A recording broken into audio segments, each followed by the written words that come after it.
దేవుని పరిశుద్ధ నామానికి మహిమ కలుగును గాక. అందరికీ ప్రభువైన యేసుక్రీస్తు నామములో వందనాలు.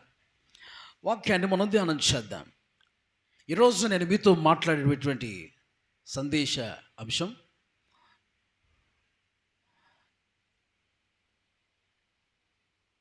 ఏడు క్రమములు. క్రమం ఉండాలి. ఏ క్రమం? దేవుని క్రమములు. 7 దైవ క్రమములు అని రాసుకోండి. 7 దైవ క్రమములు. ఒక వ్యక్తి దేవుని క్రమం, దైవ క్రమం అంటే దేవుని క్రమం. దేవుని క్రమంలోకి రావాలంటే ముందు మన యొక్క అతిక్రమం అక్రమం పోవాలి. ఆమేన్. మన యొక్క అతిక్రమం అక్రమంలోంచి మనం తొలగిపోతే అప్పుడు దేవుని క్రమంలోకి మనం వచ్చినట్టు. స్తోత్రం చెప్పండి. అందరూ చెప్తా. అందరూ జాగ్రత్తగా దేవుని సన్నిధిలో మనం ఉండాలి. మెలకుగా వినండి, మెలకుగా కలిగి శ్రద్ధగా వినాలి. ఒక వ్యక్తి దైవికమైన క్రమాలు. ఈరోజు పాఠం ఏంది? దైవికమైన దైవ క్రమములు. దైవ క్రమములు ఎన్ని? 7 దైవికమైన క్రమాలు. ఏంటి దైవికమైన క్రమాలు 7? అవేంటో మీతో మాట్లాడతాను. అంటే దేవుని క్రమాలు. దైవిక క్రమాలు అంటే దేవుని క్రమాలు అని, దేవునిలో ఉన్న క్రమాలు అని. దేవునిలో ఉన్న క్రమాల్లోకి రావాలంటే ముందు నీ అక్రమం పోవాలి, నీ అతిక్రమ క్రియలు పోవాలి. అతిక్రమం చెప్పండి, అక్రమం అనండి, అతిక్రమం. ఈ రెండు కూడా మనం విడిచిపెడితేనే దైవ క్రమంలోకి వస్తాం. దేవుని క్రమంలోకి దైవ క్రమంలోకి రావాలంటే అతిక్రమం అవ్వాలి. అతిక్రమం అంటే ఏంటి? ఆజ్ఞ అతిక్రమమే పాపం. కీర్తన 32:1. బైబిల్ ఉన్న వాళ్ళు త్వరగా మీరు స్పీడ్గా ఉండాలి. తన అతిక్రమములకు పరిహారం నొందినవాడు, తన పాపమునకు ప్రాయశ్చిత్తం నొందినవాడు ధన్యుడు. అతిక్రమాలకి పరిహారం నొందినవాడు ధన్యుడు. అందరూ ఇటు చూడండి. ఏ క్రమానికి? అందరూ చెప్పాలి. అతిక్రమానికి పరిహారం నొందాలి అంటే అతిక్రమం పోవాలి మనకి. ఏ క్రమంలోకి రావడానికి? దేవుని క్రమంలోకి రావడానికి ఏ క్రమం పోవాలి? అతిక్రమం పోవాలి. అసలు అతిక్రమం అంటే ఏంటండి? ఆజ్ఞ అతిక్రమమే పాపము.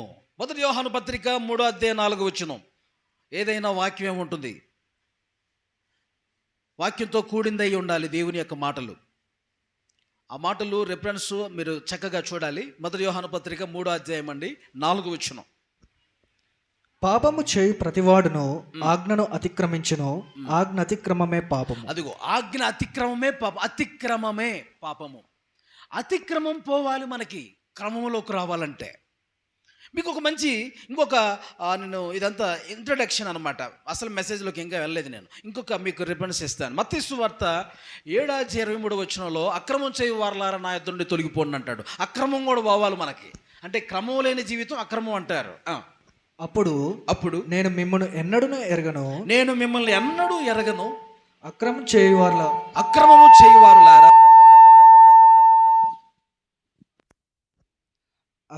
చేయువారులారా నా యొద్ద నుండి పొండని వారితో చెప్పుదును. అక్రమము చేయువారులారా నా యొద్ద నుండి తొలగిపోండి అంటాడట. చూడండి, ఏ క్రమం చేయాలి మనం? ఏ క్రమం చేయాలి? అక్రమం చేయాలా? ఆ అక్రమం చేసేవారిని దేవుడు ఏమంటున్నాడు? అక్రమము చేయువారు నా యొద్ద తొలగిపోండి అంటే దేవునికి ఇష్టము కానిది అక్రమము. అతిక్రమం చెప్పండి. అక్రమం ఎట్టి చెప్పాలి మీరు? గొడవ ఆడమంటే ఆడతారు ఎవరితో అన్నా. మైకులు లేకపోయినా పర్లేదు, గట్టిగా ఆడమంటే గొడవలు ఆగడదు. నోరు తెరవండి బాగా చెప్పండి. అతిక్రమం పోవాలి, అక్రమం పోవాలి. అప్పుడు ఎవరి క్రమంలోకి వస్తాం మనం? దేవుని క్రమంలోకి అప్పుడు వస్తాం మనం. హల్లెలూయా. అతిక్రమం అంటే ఏంటంటే మనం ఆజ్ఞ అతిక్రమమే పాపం. అంటే దేవుని మాట మీరటమే పాపం. ఆ పాపమే అక్రమం. ఆ అక్రమమే అతిక్రమం. అది మనం తీసేసుకుంటే, అది మనం తొలగించేసుకుంటే ఎవరి క్రమంలోకి వస్తాం? దేవుని క్రమంలోకి, దైవ క్రమంలోకి వస్తాము. హల్లెలూయా. ఇంకొక మాట మీకు చూపించాలనుకుంటున్నాను. 23వ అధ్యాయం మత్తయి సువార్త 28వ. 23వ అధ్యాయము 28వ. అలాగే మీరు వెలుపల మనుష్యులకు నీతిమంతులుగా అగపడుచున్నారు గాని లోపల వేషధరణతోనూ అక్రమంతోనూ నిండి ఉన్నారు. చూసారో? పైకేమో ఎలా కనబడుతున్నారంట? నీతిమంతులుగా కనబడుతున్నారంట, కానీ లోపట ఏముంటుందంట? వేషధారణ ఉంటుందట. గట్టిగా అక్రమంతో నిండిందంట. ఏంటి? హృదయం. హృదయం అక్రమంతో వేషధారణతో నిండిందట. అదేం చేయాలి మరి ఇప్పుడు? అది తీసేసుకొని ఎవరి క్రమంలోకి రావాలి? యేసయ్య క్రమంలోకి రావాలి, దైవ క్రమంలోనికి రావాలి. యేసుప్రభువు వారంటే మన కోసం అండి అక్రమకారుల్లో ఒకనిగా ఎంచబడ్డాడట. అక్రమకారుల్లో ఒకనిగా ఎంచబడ్డాడు. రిఫరెన్స్ ఇస్తాను. మార్కు సువార్త 15వ అధ్యాయం 28వ వచనం. అది తెలివి కళ్ళల్లో ఏం చేస్తారంటే మంచిగా రిఫరెన్స్లు నోట్ చేసుకుంటారు, ఇంటికి వెళ్ళి మంచిగా చదువుకుంటారు, ధ్యానిస్తారు. బైబిల్ వెంటనే తీలు వాళ్ళు ఏం చేస్తారంటే రిఫరెన్స్ రాసుకొని ఇంటికి వెళ్ళి మంచిగా ధ్యానించాలి. 15వ అధ్యాయము 28వ వచనం. మరియు కుడివైపున ఒకనిని ఎడమ వైపున ఒకనిని ఇద్దరు బందిపోటు దొంగలను ఆయనతో కూడా సిలువ వేసిరి. మత్తయి సువార్త మార్కు సువార్త 15:28 అండి. మార్కు సువార్త 15:28 కంటిన్యూ చేయండి. ఆయనతో సిలువ వేసిరి. అప్పుడు ఆ మార్గమున వెళ్ళుచున్న వారు తమ తలలూచుచు, ఆహా, దేవాలయమును పడగొట్టి 3 దినములలో కట్టువాడా, సిలువ మీద నుండి దిగి నిన్ను నీవే రక్షించుకొనుమని చెప్పి ఆయనను దూషించిరి. అట్లు శాస్త్రులను ప్రధాన యాజకులను అపహాస్యము చేయుచు, వీడి ఇతరులను రక్షించెను, తన్ను తాను రక్షించుకొనలేడు.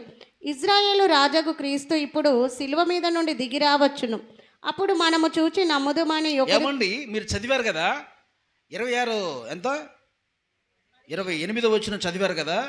అక్కడ రాయబడిన విషయాల్లో మనం చూస్తాము.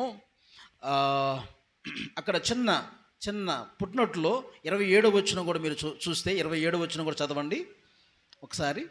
మరియు కుడివైపున ఒకనిని ఎడమ వైపున ఒకనిని ఇద్దరు బందిపోటు దొంగలను ఆయనతో కూడా సిలువ వేసిరి అన్న దగ్గర ఒక చిన్న, అప్పుడు ఆయన అక్రమకారులలో ఒకడిగా నెంచబడనని చెప్పు లేఖనము నెరవేరినది. మీ బైబిల్లో ఉందా? అందరి బైబిల్లో ఆ మాట అక్కడ కనబడుతుందా?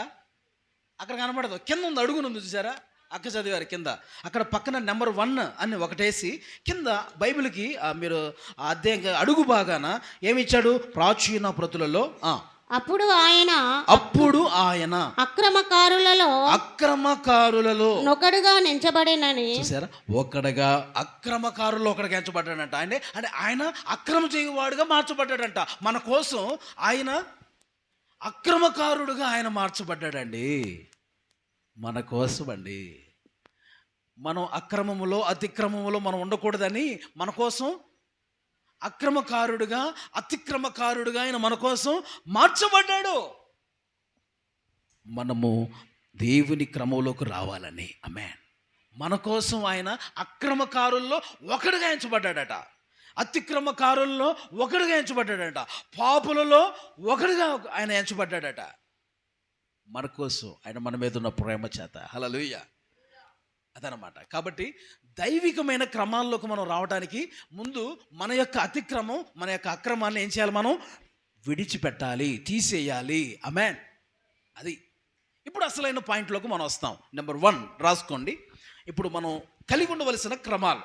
నెంబర్ 1 ఒకటి తగిన క్రమము అని రాసుకోండి. తగిన క్రమము. ఏం రాసుకున్నారు? యెషయా గ్రంథం 28వ అధ్యాయం 26వ వచనం. మీరు కూడా నోట్ చేసుకోవాలి. శ్రీకాంత్ మంచిగా నోట్ చేసుకోవాలి. రిఫరెన్స్ అందరూ కూడా మంచిగా ఆ వాక్యాన్ని చూడాలి. ఆయన న్యాయపీఠం మీద కూర్చుండు వారికి తీర్పు తీర్చ నేర్పు ఆత్మగాను, గుమ్మమునొద్ద యుద్ధమును పారగొట్టు వారికి పరక్రమము పుట్టించువాడుగాను ఉండెను. 28వ అధ్యాయం 26వ వచనం యెషయా గ్రంథం. వాని దేవుడే తగిన క్రమము వానికి నేర్పి ఉన్నాడు. చాలండి. అందరూ చెప్పండి, ఏ క్రమం? అందరూ అనండి. తగిన క్రమం. ఏ క్రమం? తగిన క్రమం. తగిన క్రమం మనం కలిగి ఉండాలట. ఎవరు తగిన క్రమం? దేవునికి తగిన క్రమాలు. హల్లెలూయా. దేవునికి సంబంధించిన తగిన క్రమం మనం కలిగి ఉండాలి. హల్లెలూయా. ఏంటి దేవునికి తగిన క్రమం ఏంటండి? దేవునికి తగిన క్రమం ఎలా కలిగి ఉండాలి? ఇప్పుడు లోకస్తులకి మనకి తేడా ఉంది. ఆమేన్. లోకస్తులు చేయు పనులు మనం చేయొచ్చా? మనకు తగున అలాంటి పనులు చేయటం? చెప్పండి. వాళ్ళ లోక సంబంధమైన ఆచారాలు మర్యాదలు ఏమండి అన్నీ పాటిస్తారు. దేవుని బిడ్డలు చేయొచ్చా? మనకు తగునా? మనకు తగదు. అలాంటి కార్యాలు కాదు, దేవునికి తగిన క్రియలు మనం చేయాలి. దేవునికి తగిన క్రమం మనం అనుసరించాలి. దేవునికి తగిన క్రమం మనం అనుసరించాలి. తగిన క్రమం కలిగి ఉండాలి. వాళ్ళ పనులు వాళ్ళ క్రియలు మనం చేయకూడదు.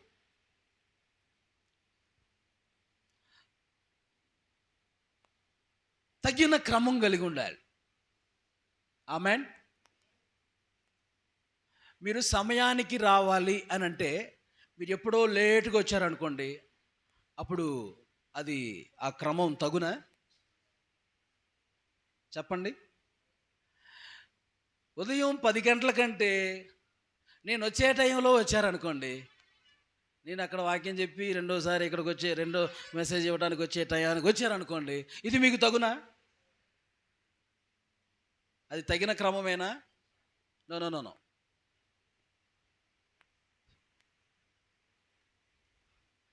చక్కగా లైన్గా కూర్చోవాలని చెప్పేసి యేసయ్య చెప్తే మనం ఎలా పడితే అలాగా ఇండియా మ్యాప్లా కూర్చోవటం తగిన క్రమమేనా?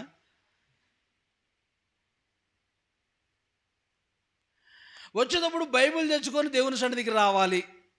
కొంతమంది బైబిల్ లేకుండా ఖాళీగా వచ్చేవాళ్ళు ఉంటారు. మీరు మంచోళ్ళండి. ఉన్నాయి అందరూ బైబిల్ ఉన్నాయా? ఇదిగో ఈ మంచోడు. ఇంకెవరున్నారు? ఎవరన్నా మిస్ అయ్యారా? ఉన్నాయా మీ దగ్గర? ఏయ్, బైబిల్ ఉన్న వాళ్ళు అందరూ పైకెత్తండి బైబిళ్ళు. అది తగిన క్రమం అంటే. స్తోత్రం చెప్పండి. హల్లెలూయా. ఆడ దగ్గర ఉందా బైబిల్? బైబిల్ అదేనా తగిన క్రమంరా?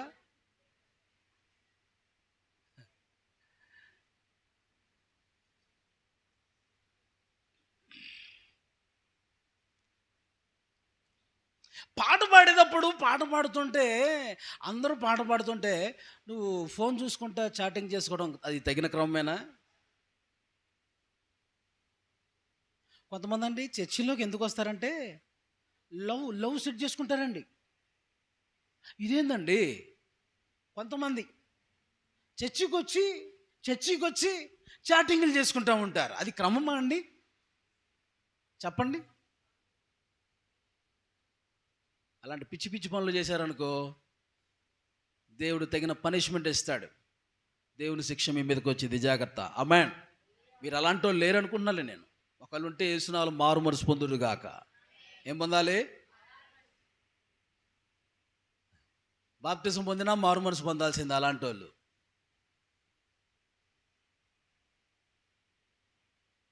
ఫోనుల్లో బైబిల్ చూడొద్దు. ఎప్పుడంటే ఇది ప్రయాణాల్లో అప్పుడప్పుడు యూజ్ చేసుకోవడానికే తప్పించి మనం ఫోన్లో బైబిల్ చూస్తూ ఉండొద్దు. ఎప్పటికే బైబిల్ కంపల్సరీగా సన్నిధికి వచ్చేటప్పుడు చర్చికి వచ్చేటప్పుడు బైబిల్ తెచ్చుకోవాలి. ఆమేన్. కళ్ళు కనపడవు, చూసారా? కరెంట్ లేదు, అలాంటి టైంలో కళ్ళు కనపడవు కదండి, మనకి ఇబ్బంది అవుద్ది. అలాంటి టైంలో మనం ఆన్ చేసుకోవచ్చు. అది సమయోచితంగా మనం వాడుకునేది. ఆమేన్. అది దేవుని గట్టిగా స్తోత్రం చెప్పండి. హల్లెలూయా. ఇప్పుడు మనం ఏ క్రమం కలిగి ఉండాలి? తగిన క్రమం. ఆదివారం చర్చికి రావాలని తెలుసు కదండి, కొంతమంది రారు. తినటం, పడుకోవటం. ఆ రోజే అది సెలవు దినంగా ఉంటుందండి పాపం కొంతమందికి. ఆమేన్. అబ్బా, ఆదివారం అంటే ఈరోజు మనకి ఫుల్గా మాంసం తెచ్చుకోవటం, తినటం, పడుకోవటం. No no no no. నిజమైన క్రైస్తవులు అలా ఉండరండి. దేవుని సన్నిధి మీరు వచ్చారు చూసారా, దేవుని సన్నిధికి ఇలా ఉంటారు క్రైస్తవులు అంటే. ఆమేన్. నిజమైన బిడ్డలు ఇలా ఉంటారండి. ఎలా ఉంటారు? ఇలా ఉంటారు. ఎలా అంటే సన్నిధిలోకి వస్తారు. ఆమేన్. వాళ్ళకి ఎన్నో పనులు ఉంటాయి. మీకు పనులు లేవా అండి? ఎన్నో పనులు ఉన్నాయి. అన్ని త్యాగం చేసి దేవుని సన్నిధిలో ఉండాలని వచ్చారు. బాడీ కూడా సహకరించలే, ఒక్కోసారి నీరసంగా ఉంది, అయినా వచ్చారు. చూసారా? నైట్ నిద్రలేదు, ఒక నైట్ డ్యూటీలు చేశారేమో, నిద్రలేదేమో, అయినా వచ్చారు. దేవుని మీద ఉన్న ప్రేమ అది. హల్లెలూయా. ఇది తగిన క్రమం అంటే. దేవునికి స్తోత్రం. ఆరాధన చేసేటప్పుడు మంచిగా చప్పట్లు కొట్టి ఆరాధన చేయాలి. కొంతమంది ఆరాధన చేయాలి, అది తగిన క్రమమేనా? నో. కొంతమంది కళ్ళు తెరిచి ఎలా చూస్తారు, దిక్కులు చూస్తారు, వాళ్ళ మొక్కలు వీళ్ళ మొక్కలు చూస్తారు. అలాంటి వాళ్ళు ఉన్నారు, కోతోళ్ళు, కోతి చేష్టలు. వారు మనసు పొందును గాక. కోతి పిల్లలు ఉంటారు కొంతమంది, దిక్కులు చూస్తుంటారు, అటు చూస్తారు, ఇటు చూస్తారు. పిల్లలతో సహా కళ్ళు మూసుకొని ఆరాధన చేయాలి. మీకు భయం లేదా పిల్లలు? పిల్లలు కూడా నిలబెడిచ్చి వాళ్ళని ఆరాధన చేయించాలి చక్కగా. కాళ్ళు నొప్పులు బాగా నిలబడిన వాళ్ళు తప్పించండి. మిగతా వాళ్ళందరూ చక్కగా నిలబడి దేవుణ్ణి ఆరాధన చేయాలండి. చప్పట్లు కొడుతూ దేవుని ఆరాధన చేయాలి. రెండోసారి పాడుతూ దేవుని ఆరాధన చేయాలి, దేవుని స్తుతించాలి. అప్పుడే దేవుని ఆత్మ నిండు తాగుతుంది. ఆమేన్, హల్లెలూయా.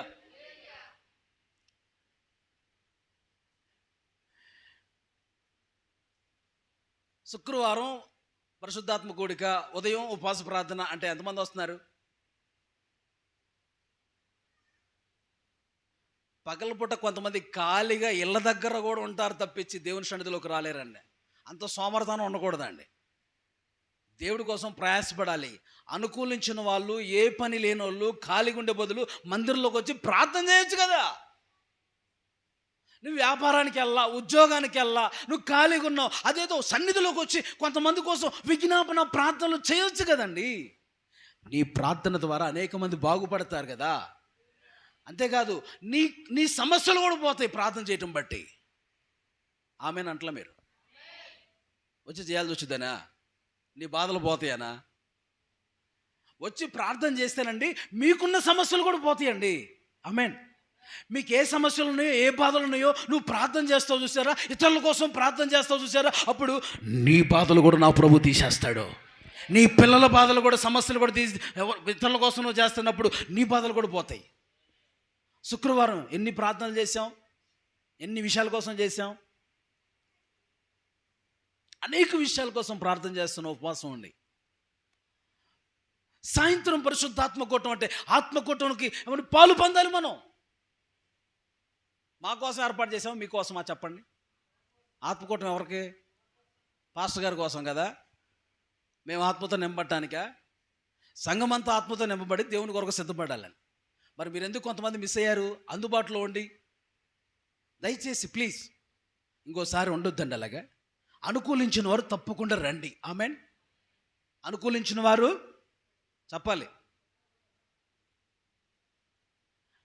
అనుకూలించిన తప్పకుండా రావాలి. అనుకూలించిన వారు ఎప్పుడన్నా ఒకసారి మిస్ అయితే వేరండి.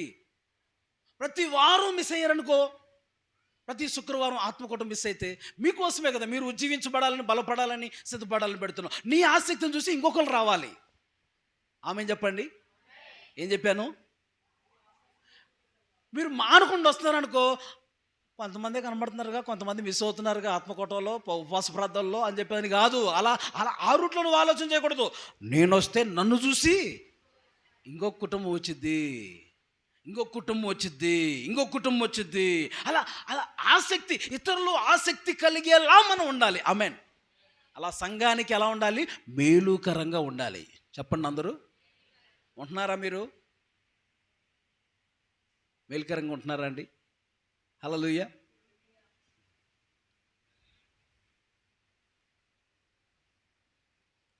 నేను సంఘానికి మేలుకరంగా లేకపోతే నేను బతకటం వేస్ట్.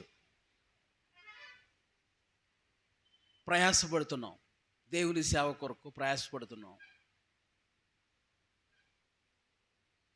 మీరు కూడా సంఘానికి ఉపయోగకరంగా, మేలుకరంగా బ్రతకాలి. లేకపోతే ఎందుకండి? మేలుకరంగా లేకపోతే ఉపయోగమే లేదట.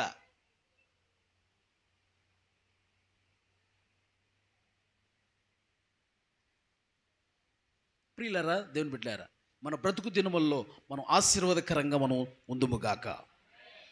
తగిన క్రమం కలిగి ఉండాలి. చెప్పండి అందరూ. నెక్స్ట్ పాయింట్, లూకా సువార్త 1వ అధ్యాయం 8వ వచనం చూడండి. లూకా సువార్త 1వ అధ్యాయం 8వ వచనం. జకర్యా తన తరగతి క్రమము చొప్పున దేవుని ఎదుట యాజక ధర్మం జరిగించుచుండగా యాజక మర్యాద. చాలండి. తరగతి క్రమం అనండి, గట్టిగా చెప్పాలి, గట్టిగా. నువ్వు 1వ తరగతి చదవకుండా ఒకసారి నా 5థ్లోకి వెళ్తాను, 5లోకి వెళ్తాను, 10థ్లోకి వెళ్తాను, 1 చదవకుండా అండి, 1స్ట్లో చదవకుండా 10థ్లోకి వెళ్తాను, డైరెక్ట్ 10థ్లోకి వెళ్తాను, కుదిరిద్దా? క్రమం చొప్పున సమయం వచ్చినప్పుడు దాడతావు. ఆమేన్. సమయం వచ్చినప్పుడు వెళ్తావు. ప్రతిదానికి ఒక సమయం ఉంది. జకర్యా తాను పని చేయడానికి తన సమయం వచ్చే వరకు ఆగాడట. తన వంతు వచ్చినప్పుడు తరగతి క్రమం చొప్పున, తన వంతు వచ్చినప్పుడు, తన సమయం వచ్చినప్పుడు తన పని చేశాడట. ఆమె చెప్పండి. అక్కడ పరిచర్య చేశాడట. తరగతి క్రమం అందరూ చెప్పండి. వేచి ఉండాలి. మన సమయం వచ్చే వరకు వేచి ఉండాలి. కొంతమంది చర్చిలో నాకు పాట ఇవ్వలేదు అని అలిగే వాళ్ళు ఉంటారు. ఉన్నారు ఎవరైనా మీరు? వాళ్ళు చిన్నపిల్లలు లాంటి వాళ్ళు. మనస్తత్వం. పాట ఇవ్వలేదు నాకు ఈరోజు సండే రోజు, నాకు వాక్యం చదవటానికి ఇవ్వలేదు అని అలిగే వాళ్ళు ఎవరైనా ఉన్నారా? నో. సమయం వచ్చినప్పుడు జకర్యా తరగతి క్రమం చొప్పున అక్కడ ఏం చేశాడు? ధూపం వేశాడు. ఆమేన్. నాకు ప్రార్థన చేయడానికి సమయం ఇవ్వలేదు, పాట పాడటానికి సమయం లేదు, వాక్యం చదవడానికి నాకు సమయం ఇవ్వలేదని ఎవరైనా బాధపడితే, అలాంటి విషయాల్లో నేను చెప్తున్నాను, బాధపడే విషయం కాదు అది, అలిగే విషయం కాదు. నీ వంతు వచ్చినప్పుడు నీకు ఇవ్వబడిద్ది. అప్పుడు వరకు ఏం చేయాలి? వేచి ఉండాలి. అప్పుడు వరకు ఏం చేయాలి? కన్ను పెట్టుకొని ఉండాలి. అప్పుడు వరకు ఏం చేయాలి? మనం నిరీక్షణ కలిగి ఉండాలి. ఆ సమయం వరకు నీ వంతు వచ్చిద్ది, తరగతి క్రమం వచ్చిద్ది. వచ్చినప్పుడు అదనమాట. స్తోత్రం చెప్పండి. హల్లెలూయా. కాబట్టి ఏ విషయంలో అలగకూడదండి. ఈ వారం రాలేదా, వచ్చే వారం నీకు అవకాశం వస్తే ప్రార్థన చేయమని, వచ్చే వారం నీకు పాడమని అవకాశం వస్తే వచ్చుద్దేమో. దానికోసం అలుగుతారా అండి? దానికోసం బాధపడతారా అండి మనసులో?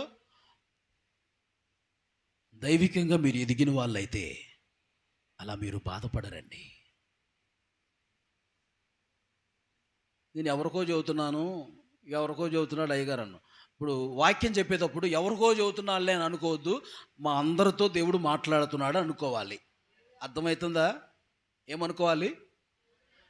మరి నాలో ఆ తప్పు లేదే, ఎలా మాట్లాడారు మరి? అయ్యగారు కాదు మాట్లాడేది ఎవరు? యేసయ్య మాట్లాడుతాడు ఆయనలో. ఆమేన్ చెప్పండి. అసలు టార్గెట్ చేసి చెప్పేవాడు సేవకుడు కాదు. ఆమేన్. ఇది టార్గెట్ చేసి చెప్పేది కాదు. పలానా వ్యక్తి అలా ఉన్నాడు కనుక, పలానా ఆమె అలా ఉంది, పలానా అతను అలా ఉన్నాడు, పలానా నో. అందరినీ ఉద్దేశించి చెప్పేది ఇది. ఆమేన్. అది అందరిని ఉద్దేశించి మాట్లాడుతున్నా నేను. ఈ యూట్యూబ్లో వింటున్న వారిని కూడా ఉద్దేశించి మాట్లాడుతున్నాను. మీరెవరైనా సరే ప్రియ సహోదరి సోదరులారా, బాధపడొద్దు. అవండి, అలిగొద్దు దేవుని మీద, దేవుని సేవకుల మీద కూడా, పక్కన తోటి సహోదరుల మీద కూడా. నీ వంతు వచ్చినప్పుడు, నీ సమయం వచ్చినప్పుడు నీకు వచ్చింది. ఆమేన్. అప్పటి వరకు ఎలా ఉండాలి? నువ్వు వేచి ఉండాలి. ఈ వారం కాబట్టి వచ్చే వారం వచ్చిద్దేమో. వేరేంటి, కోటానికి వెళ్ళామండి. కోటానికి వెళ్ళాము, అక్కడ అందరూ పాడబడ్డారు, నేనే పాడలేదు, నాకే ఇవ్వలేదు అయ్యగారు సమయం పాడబడటానికి. పాడే రోజులు లేవా?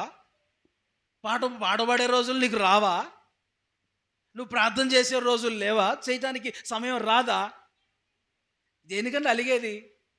అది చిన్నపిల్లల లక్షణం. ఎదగని వారు చేసే పనులు అయ్యి. ఎదిగిన వాళ్ళు అయితే దేవుళ్ళు ఆత్మీయంగా, సరే ఈ వారం కాబట్టి ఇంకోసారి కదా ఇంకోసారి.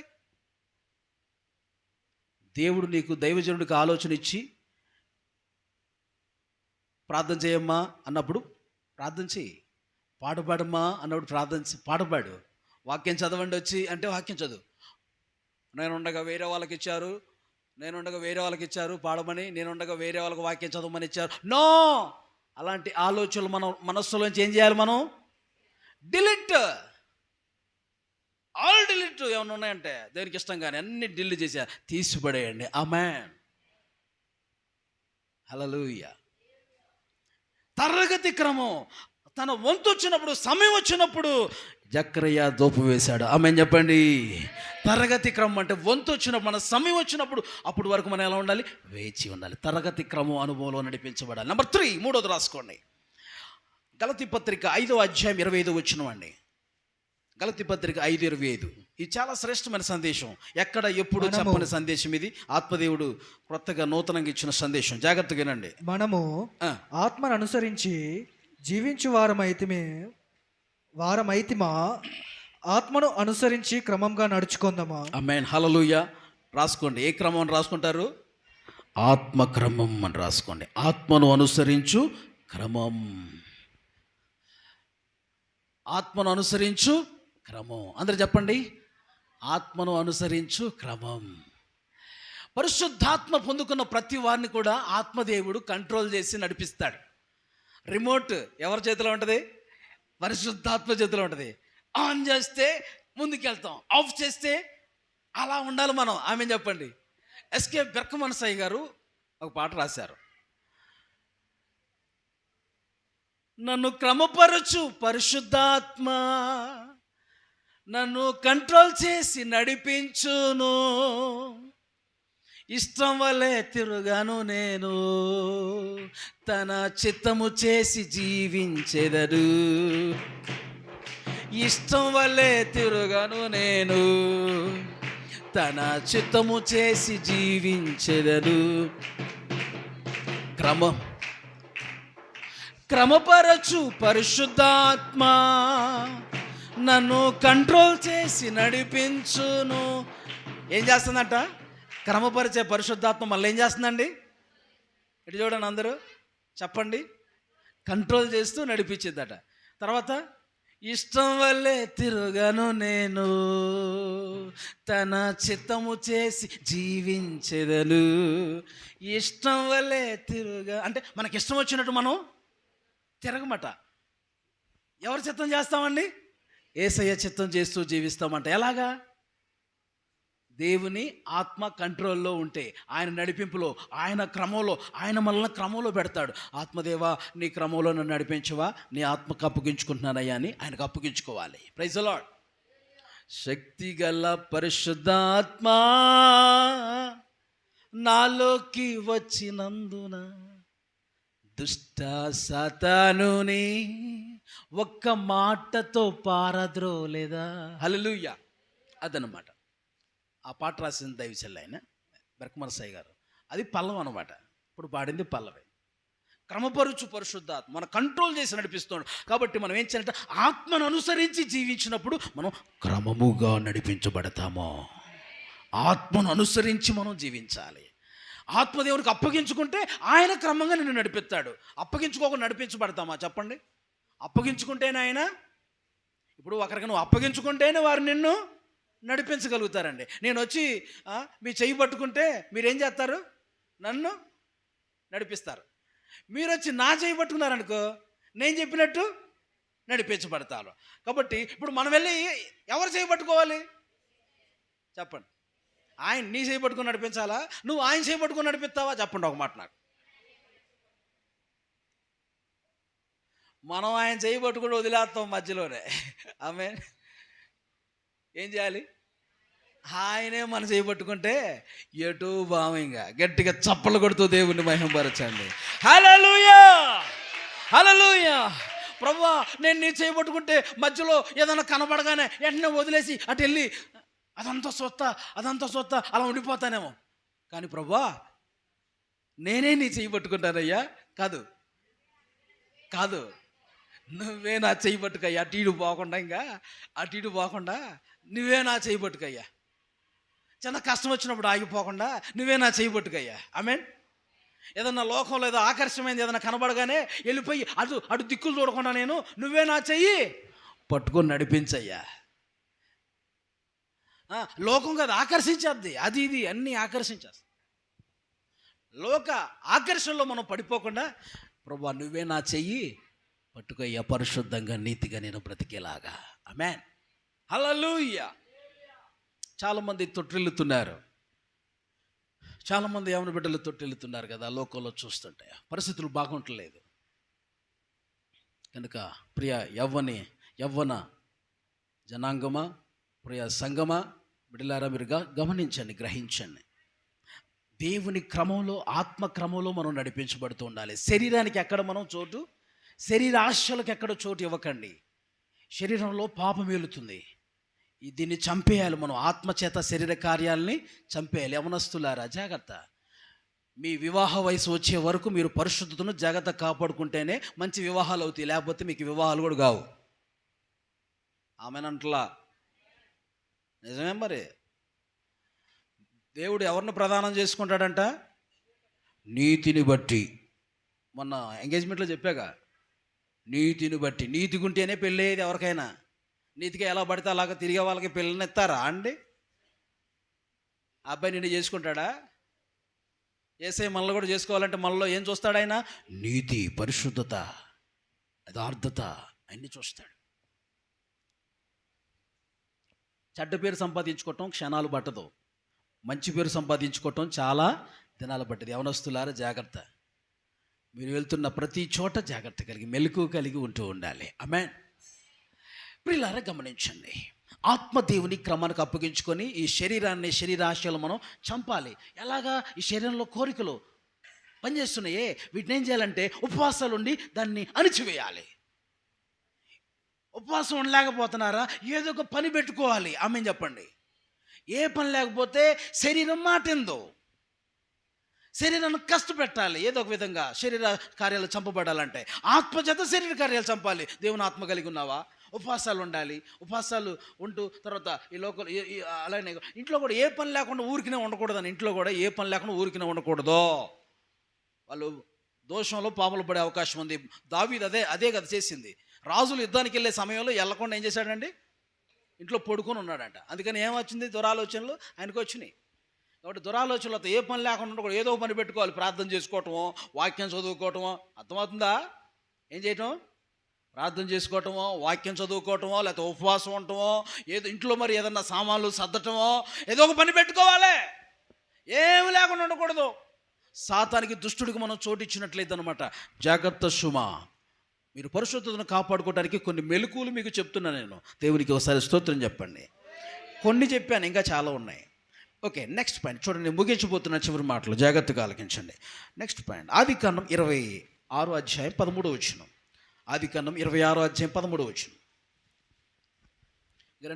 ముగిస్తాను. అతడు మిక్కిలి గొప్పవాడగు వరకు క్రమక్రమంగా అభివృద్ధి పొందుచూ వచ్చి. రాసుకోండి అందరూ. క్రమక్రమ అభివృద్ధి. క్రమక్రమ అభివృద్ధి కలిగి ఉండాలి. మనం కలిగి ఉండవలసిన దేవుళ్ళలో క్రమక్రమ అభివృద్ధి కలిగి ఉండాలి. ఎంత కాలమైనా అబ్బా అబ్బా అబ్బా అబ్బా ఎదుగుదల లేదు, అభివృద్ధే లేదు. ఏమన్నా ఎదుగుదల ఉందా? ఎదుగుదల లేదు. పుట్టిన పాప పుట్టిన పిల్లలు ఎవరిని ఇటు చూడు నా వైపు 5 సంవత్సరాలు వచ్చినా కానీ వాళ్ళు మాట్లాడకపోతే మీకు ఎలా ఉంటుంది? హ్యాపీగా ఉంటుందా? వాళ్ళు నిలబడకపోతే లేచి హ్యాపీగా ఉంటుందా మీకు? మాట్లాడకపోతే హ్యాపీగా ఉంటుందండి మీకు? బాధపడరా మీరు? అయ్యో లోకస్తులు అందరు, బయట అందరు పిల్లలు, పక్కన వాళ్ళు అందరు పిల్లలు చక్కగా లేచి నిలబడుతున్నారు, చక్కగా అటు ఇటు పొల్లుతున్నారు, చక్కగా నడుస్తున్నారు, చక్కగా మాట్లాడుతున్నారు. కానీ నా పిల్లోడు ఎందుకు మాట్లాడట్లేదు? నా పిల్లడు ఎందుకు నడవట్లేదు? నా పిల్లడు ఎందుకు నిలబట్టలేదు? పక్కకి దొల్లట్లేదు ఎందుకు అంటారు. బాబు బాధపడుతుంటారు కొంతమంది. ఏమే బాధపడరా? ఎదగకపోతే బాధపడరా అంటే పిల్లలు ఎదగకపోతే. ఒక ఆమె అంటే ఒక మీటింగ్లోకి 17 సంవత్సరాల పిల్లోడిని ఎత్తుకొని వచ్చిందట. 17 సంవత్సరాలు వచ్చినా పిల్లోడిని మేసాలు గడ్డాలు వచ్చినాయి వాడికి. అలాంటి ఎత్తుకొని తీసుకొచ్చారండి మీటింగ్కి. ఏంటంటారు? వాడు ఎలా ఉన్నాడు తెలుసా? వాడి కాళ్ళు చేతులు అన్నీ చుట్టుకుపోయి ఉన్నాయి. శాపం, దేవుని శాపం ఆ కుటుంబం మీద ఉంది. పాపమును బట్టి వచ్చిన శాపం. వాళ్ళ పితరులు చేసిన పాపం, తల్లిదండ్రులు చేసిన పాపం పిల్లల మీద పడే అవకాశాలు ఉంటాయండి. ఆ విధంగా అబ్బాయి అలా మెలికలు తిరిగిపోయి ఉన్నాడు. చాలా ఘోరం. అందుకని నేను చెప్తున్నాను, ఎదుగుదల లేకపోతే దేవుడు మనల్ని బట్టి కూడా బాధపడతాడు. ఎంతకాలం ఉన్నా నీ పిల్లోడు మాట్లాడకపోతే నువ్వు బాధపడవా? అలాగనే ఎంతకాలం ఉన్నా కానీ నువ్వు ఎదుగుదల లేకపోతే ఆయన బాధపడతాడు. నువ్వు ప్రార్థన చేయకపోతే ఆయన బాధపడ్డా, నువ్వు లేచి నిలబడకపోతే దేవుళ్ళు నిలిచి ఉండకపోతే, నువ్వు పడిపోతున్నావు అంటే ఊరికూరికినే ఆయన బాధపడ్డా, దేవుళ్ళు నడవకపోతే పిల్లడు నువ్వు బాధపడుతున్నావు కదా, అలాగే యేసయ్యలో నువ్వు నడవకపోతే ఆయన బాధపడ్డా, నువ్వు చర్చికి నడవకుండా ఇంటి దగ్గర కూర్చుంటే ఆయన బాధపడ్డా. ఒక ఆమెనింది, చర్చికే వెళ్తేనే దేవుడు ఉంటాడా, ఇంట్లో దేవుడు ఉండడా? ఇటు చూడండి, ఏంటంట, చర్చికి వెళ్తేనే దేవుడు ఉంటాడా, ఇంట్లో దేవుడు ఉండడా? నేను ఇంట్లో ప్రార్థన చేసుకుంటాను అంటుందంట. నేను ఇంట్లో ప్రార్థన చేసుకున్నాను. ఒకరోజు ఏమైందండి, వెంటనే జరిగిన విషయం ఏంటంటే, ఒకరోజు ఏదో సామాను కావాలని బయటికి వెళ్తుంటే ఒక భయంకరమైనటువంటి ఒక జారుడు సంబంధించింది అక్కడ ఏదో ఉందట, నాసో ఏదో, దాని మీద కాలేసిందండి. పడతాం కింద బార్లు పడి జరిగే నడుము తప్పమని పెద్ద శబ్దం వచ్చేసింది. ఇంకా లోపల నడుములో ఉన్నట్టు లోపల అవన్నీ కూడా దెబ్బతిన్నాయండి. బెడ్కి 4 రోజులు ఉంది. ఎన్ని రోజులు? చర్చికి రాకుండా ఇంటి దగ్గర ఉండి ప్రార్థన చేసుకుంటే దేవుడు వింటాడు కదా, చర్చికే వెళ్ళాలా అని చెప్పేసని ఇంటి దగ్గర ఉన్నందుకు దేవుడు పెట్టిన శిక్ష. కొంతమందికి అలాంటివి జరిగితేనే వింటారు. కొంతమంది మంచిగా చెబితే కొంతమంది ఏమంటారు, కొంతమందికి శిక్ష వచ్చిన తర్వాతే అప్పుడు కొంతమంది జాగ్రత్త పడే వాళ్ళు ఉంటారండి. కొంతమంది అలా ఉంటారు, అందరూ ఉండరులే. కొంతమందికి దెబ్బ తగిలితేనే కానీ జాగ్రత్త పడే వాళ్ళు ఉంటారు. అవునా కాదా చెప్పండి? ఏదో రోగమో ఏదో శిక్ష వచ్చిందాక కొంతమంది మారరు, అప్పుడే కొంచెం బుద్ధి వచ్చింది, జ్ఞానం వచ్చింది. కోడిదూడ, కొత్త కోడిదూడ అంటే అది వెంటనే అది చక్కగా క్రమంలో వెళ్ళాలంటే వెళ్ళదు. అదేం చేయాలి, దాన్ని ఏం చేస్తారు చెప్పండి? ములుకోలు ఉంటుంది కదండి, దాంతో ఏం చేస్తాడు, ఇలా పెట్టి పొడవుగానే ఏమైతే అది కంట్రోల్లో వచ్చేది అనమాట. పక్కకు పోతున్న దాన్ని ఇలా గుచ్చగానే మళ్ళీ కంట్రోల్ వచ్చి చక్కగా నడిచిద్ది అనమాట. అందుకని అప్పుడప్పుడు ముళ్ళు దేవుడు పెడుతుంటాడు కొంతమందికి, పెడితేనే కంట్రోల్లో నడుస్తూ ఉంటారు, క్రమంలో నడుస్తూ ఉంటారు, చక్కగా నడుస్తూ ఉంటారు. కొంతమందికి దేవుడు అలా చేసి నడిపిస్తూ ఉంటాడు. ఆమెను చెప్పండి ఒకసారి. కొంతమంది నాకు చాలామంది సాక్ష్యాలు చెప్పారు, దేవుడు నాకు ఈ శిక్ష పెట్టిన తర్వాత నేను సరే అయ్యానండి, మారాను, ఇప్పుడు చక్కగా వస్తున్నాను అంటారు. గట్టిగా చప్పలు కొడుతూ దేవుని నామాన్ని మహిమపరచు. హల్లెలూయా, హల్లెలూయా, హల్లెలూయా. కాబట్టి క్రమక్రమ అభివృద్ధి ఉండాలి. చెప్పండి అందరూ. క్రమక్రమంగా అభివృద్ధి మనలో ఉండాలి, ఎదుగుదల ఉండాలి. వారాలు జరుగుతుండగా, నెలలు జరుగుతుండగా, సంవత్సరాలు జరుగుతుండగా మనలో ఏం కనబడాలి? అభివృద్ధిని ప్రభువు చూస్తున్నాడు, ఎదుగుదల చూస్తున్నాడు. ఆ క్రమక్రమమైనటువంటి అభివృద్ధిని ప్రభువు చూస్తున్నాడు. అలా కలిగి ఉందుముగాక. నెక్స్ట్ చివరి మాటలు జాగ్రత్తగా ఆలకించండి. రోమపత్రిక 6:17 5వ విషయం మీతో మాట్లాడుతున్నాను. రోమపత్రిక 6వ అధ్యాయము 17వ వచనం. మీరు పాపమునకు దాసులై ఉంటిరి గాని ఏ ఉపదేశ క్రమమునకు మీరు అప్పగింపబడితిరో దానికి హృదయపూర్వకంగా లోబడిన వారై పాపము నుండి విమోచింపబడి నీతికి దాసులైతిరి. చాలండి. ఉపదేశ క్రమం అనండి గట్టిగా. ఉపదేశ క్రమంకి ఏం చేయాలంట? అప్పగించుకొని లోబడాలి. చెప్పండి, అప్పగించుకొని లోబడాలి. అలా మనం చేయుదుముగాక. దేనికి? ఉపదేశ క్రమానికి, దైవజనులు బోధిస్తున్న ఉపదేశ క్రమానికి అప్పగించుకొని లోబడి మనం జీవించాలి. అలా జీవిద్దామా? ఉపదేశ క్రమం ఏంటి? మన ఉపదేశ క్రమం మారు మనసు, బాప్తిసం గురించిన బోధిస్తున్నప్పుడు, వేరుబాటు జీవితం గురించి బోధిస్తున్నప్పుడు, పరిశుద్ధాత్మ అనుభవం గురించి బోధిస్తున్నప్పుడు, సహవాస అనుభవాల గురించి బోధిస్తున్నప్పుడు, శ్రమల జీవితం గురించి బోధిస్తున్నప్పుడు, పరిపూర్ణత గురించి బోధిస్తున్నప్పుడు, ఈ బోధన్నిటికీ మనం అప్పగించుకొని, దైవజనులు బోధిస్తున్న బోధలకు అప్పగించుకొని మనం ఏం చేయాలి చెప్పండి? ఉపదేశ క్రమములో మనం కొనసాగాలి. ఆమేన్, హల్లెలూయా. బాప్తిజం అంటారు, బాప్తిజం అయిపోగానే పరిశుద్ధాత్మ అంటారు, పరిశుద్ధాత్మ అయిపోగానే లోకానికి వేరైపోవాలంటారు. అవునండి, ఇవి దైవికమైన క్రమములు ఇలా సిద్ధపడితేనే దేవుని రాజ్యమో.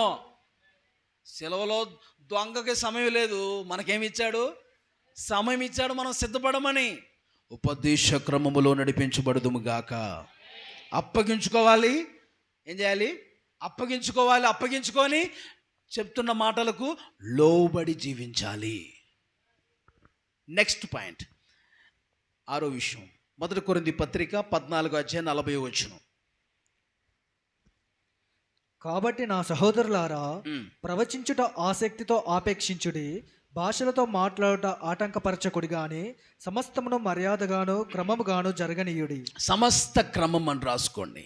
సమస్త క్రమం. 1 కొరింథీ 14:40 మనం చూస్తున్నాం. సమస్త క్రమం, సమస్త విషయాల్లో క్రమం కలిగి ఉండాలి. అన్నిటిలో క్రమం, సమస్త విషయాల్లో క్రమం. ప్రవచించుట్లో క్రమం ఉండాలి, పాటల బాటల్లో క్రమం ఉండాలి. ఏమండి? దైవిక అన్నిటిలో క్రమం ఉండాలి. వెలుపట ఉన్నవారి క్రమం కలిగి ఉండాలి. మనం మర్యాద ఇవ్వాలి. మనం వెలుపట ఉన్నవారిని మనం గౌరవించాలి. లోపట ఉన్నవారి, సంఘంలో ఉన్నవారిని మనం క్రమం కలిగి జీవించాలి.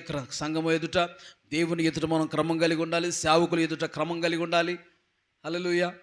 కొంతమంది క్రమంలో పాడు ఉండదు, ఏముండదు. దైవ సేవకులతో మాట్లాడేటప్పుడు కూడా క్రమం ఉండదు. భయం కలిగి మాట్లాడాలి కొంచెం.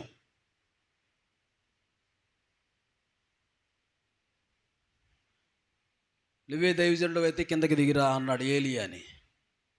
రా అంటే నేనే దైవజనుడు అంటావా అని చెప్పేసి ఆయన ఆ మాట అనగానే పైనుంచి అగ్ని దిగొచ్చి వాళ్ళని కాల్చివేసింది. జాగ్రత్తగా ఉండాలి దైవజనుడి దగ్గర మాట్లాడేటప్పుడు. వణిగిపోయి గడగడ వణిగిపోమ్మంటలా, దైవజనుడికి భయపడిపోమ్మంటే. గౌరవం ఇవ్వాలి. మాట్లాడేటప్పుడు కూడా నోరు జారుతా మాట్లాడకూడదు. జాగ్రత్తగా, మర్యాదగా, చక్కగా, నీట్గా, స్పష్టంగా మాట్లాడాలి.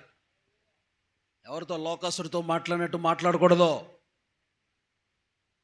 పిల్లలు బోడోడా అన్నందుకు దైవజనుడిని, ఎలీషా ప్రవక్తని ఏం జరిగింది? ఎలుగుబంట్లు వచ్చి వాళ్ళందరినీ చంపేసేసాయి. దైవజనుడైన మోషేని సొంత అక్క, అన్న దైవజనుడిని వ్యతిరేకంగా మాట్లాడినందుకు, తిరుగుబాటు చేసి మాట్లాడినందుకు సొంత అన్నను కూడా, అక్కను కూడా దేవుడు ఊరుకోలేదండి. వాళ్ళకు కూడా రోగాన్ని పెట్టాడు, కుష్టి రోగాన్ని పెట్టాడు. దైవజనుడి విషయంలో మాట్లాడేటప్పుడు మనం జాగ్రత్త కలిగి ఉండటానికి ఇది సూచన.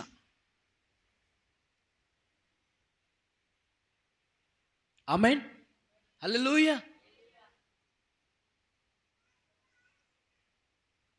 ప్రియులారా, దైవజనుడి ఎదుట క్రమం, మాట్లాడే విషయంలో కానీ, తర్వాత సంఘం ఎదుట మనం క్రమం, వెలుపట ఉన్న వారి యొక్క క్రమం, మనం అన్ని విషయాల్లో, సమస్త విషయాల్లో క్రమము కలిగి జీవించుదుముగాక. ఆఖరి విషయం, సేవా క్రమం. బ్రాకెట్లో మెల్కీసెదెకు క్రమం అని రాసుకోండి. లేకపోతే లేవి క్రమం అని కూడా అనుకోవచ్చు. లేవి క్రమం, అదే యాజక క్రమం, మెల్కీసెదెకు క్రమం. సేవా క్రమం ఈరోజు చాలామంది తెలియట్లే. చిన్న డ్రమ్ము కొట్టగానే సేవ అంటూ వచ్చి చర్చీలు ప్రారంభిస్తున్నారు చాలా చోట్ల. 2 పాటలు రాగానే, డ్రమ్ము నేర్చుకోగానే సేవ అని ప్రారంభిస్తున్నారు చాలా చోట్ల. బైబిల్లో రాయబడింది మోత క్రమం నేర్పించారట. లేవీలకి మోత క్రమం నేర్పించారట. చూడండి, 1 దినవృత్తాంతాలు మెల్కీసెదెకు క్రమానికి హెబ్రీ పత్రిక 17:17 నోట్ చేసుకోండి. అలానే 1 దినవృత్తాంతాలు 15:22 కూడా నోట్ చేసుకోండి. ఈ 1 దినవృత్తాంతాలు 15:22 కూడా చదవండి ఒకసారి. ఆఖరి మాట మనం చూస్తున్నాం. 15:22.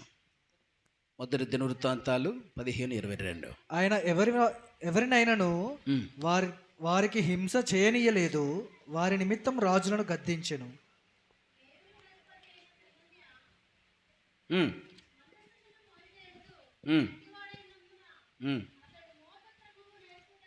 మోత క్రమము నేర్పుటకై. హల్లెలూయా. అందరూ చూస్తున్నారన్నమాట. ఎంతండి అది?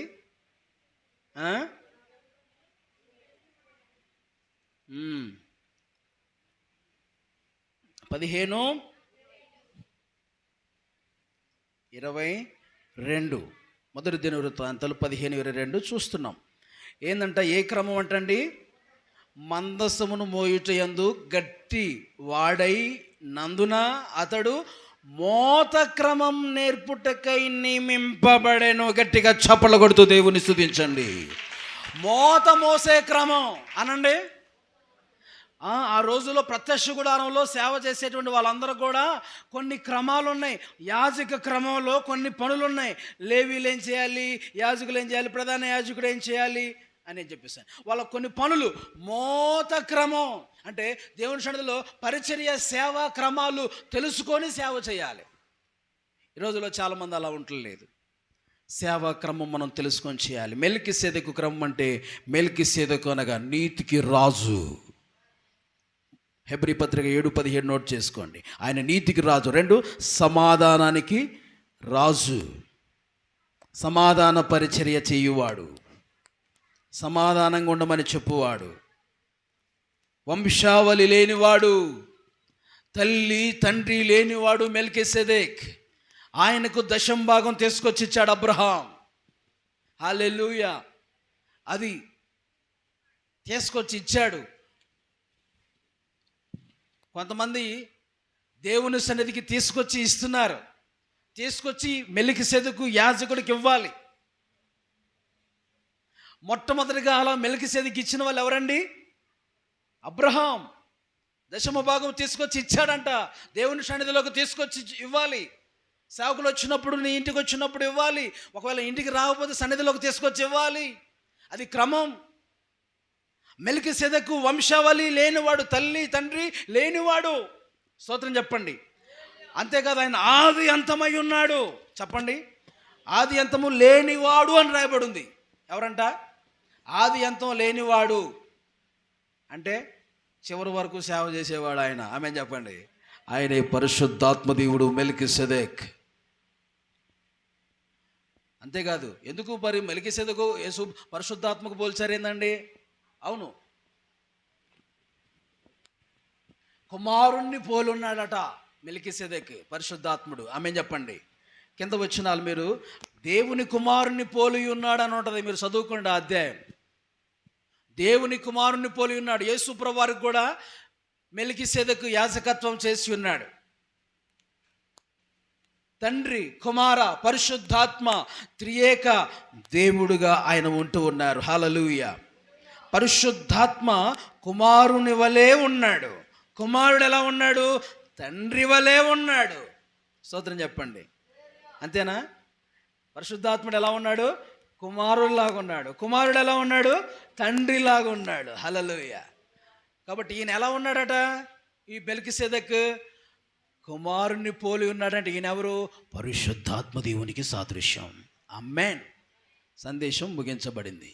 కాబట్టి సేవా క్రమములు కూడా మనం కలిగి ఈ లోకంలో జీవించాలని దేవుడి వాక్యం ద్వారా మాట్లాడుతున్నాడు. మెల్కీసెదెకు క్రమం అంటే దీని బిడ్డలారా, సేవా క్రమములు మనం కలిగి ఉండాలి. యాజకత్వపు క్రమంలో కలిగి ఉండాలి. ఆయన మెల్కీసెదెక్ ఆయన ఏమంటే నిరంతర విజ్ఞాపన చేయువాడుగా మన కోసం తండ్రి కుడి పార్శ్వమున ఉన్నాడు. హల్లెలూయా. మనందరం కూడా ఏమంటే నిత్యం కూడా ఇతరుల కొరకు మన విజ్ఞాపన ప్రార్థనలు చేయువారుగా, ఆయన దేవుని సన్నిధిలో మనం ఇతరుల కొరకు మనం ప్రయాసపడేవారుగా ఉండాలి. మనకంటే ముందుగా వెళ్ళాడు పరలోక రాజ్యానికి. ఆయన ప్రత్యక్ష గుడారంలోకి మనకంటే ముందుగా ప్రధాన యాజకుడిగా ఆయన వెళ్ళాడు. హల్లెలూయా. రక్తము చిందించాడు మన కోసం. ఎందుకంటే మనం ఆ పరిశుద్ధ స్థలములో, పరలోకం అనే పరిశుద్ధ స్థలంలో మనం ప్రవేశించాలని. మన ప్రధాన యాజకుడు మనకంటే ముందుగా యేసు రక్తము రక్తము రక్తము యేసు. అందరూ మోకరించుదాం. అమూల్యమైన